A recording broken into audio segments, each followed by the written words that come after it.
Hey everybody, this is John. Welcome back to another video. In this short tutorial, I'm going to show you how to use the LevelUp Pullback screener. So why would we trade pullbacks? Oftentimes, instead of chasing price, we can use a pullback to an area of support for a logical place to potentially enter a trade with a well-defined area for a stop.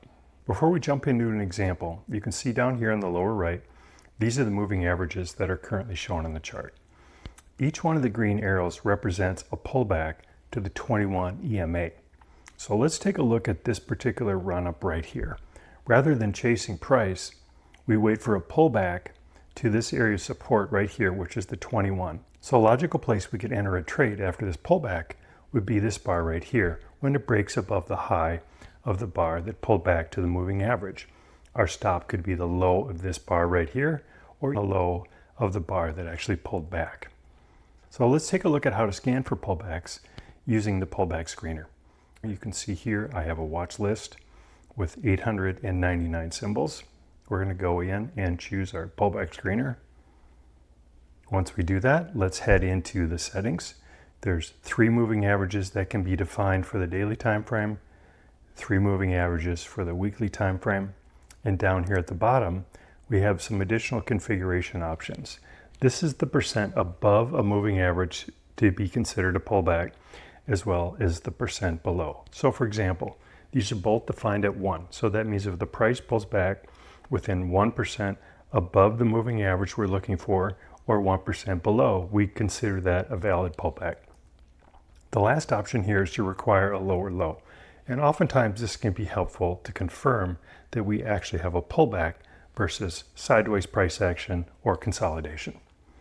So with those defined, what we're going to do is choose this option right here to look for a pullback to the 10 EMA or the 21 EMA.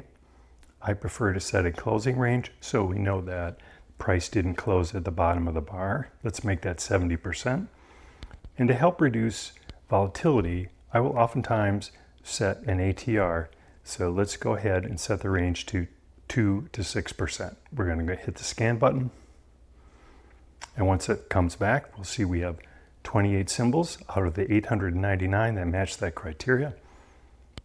Let's go ahead and take a look at Live Nation on a daily chart. You can see right here, this is a nice pullback to the 21 with a bounce, and our closing range is well above the 70% that we specified. Let's go back and take a look at how to scan on a weekly time frame. So if we bring up the options, we're going to change this right here to 1 week. Let's turn off this one right here and look for a pullback just to MA1. So as a quick refresher, if we go into settings on a weekly time frame right here, we'll see MA1 is the 10 SMA. I'm going to change the closing range. Let's make this 33%. We'll hit the scan button. And we can see we have 19 symbols that came back that meet that criteria on the weekly time frame. We're going to go ahead and pull up a chart for MO. You'll notice here, this is the weekly time frame here in the upper left. Here's our pullback to the 10 SMA. We can see the 10 SMA is the red line, and we had a closing range well above 33%. And that's all there is to it. I hope you found this helpful, and we'll see you in the next video.